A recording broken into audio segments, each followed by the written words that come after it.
नमस्कार.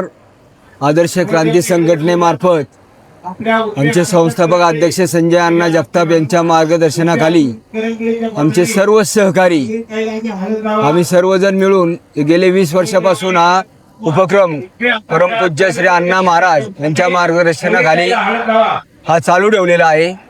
त्यामध्ये आम्ही सर्व धर्मातील सर्व धर्मसमभाव असं धरून सर्व धर्मातील लग्न आम्ही अतिशय चांगल्या पद्धतीने साजरे करत असतोय.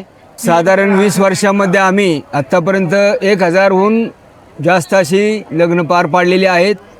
आत्ता या वर्षीच्या सोहळ्यामध्ये एक 27 वधूवरांची लग्न सोहळा आम्ही पार पाडलेले आहे. 27 आत्ताच्या या लग्न सोहळ्यामध्ये एक बौद्ध समाजाचं लग्न आयोजित केलेलं होतं. त्यांच्या समाजाच्या विधीप्रमाणे आम्ही तो सर्व कार्यक्रम केलेला आहे. इतर 28 लग्न हिंदू समाजातील होती. त्यांचे आपण व्यवस्थित असं ब्राह्मणांच्या मार्फत बौद्ध त्या पद्धतीने लग्न साजरं केलेलं आहे.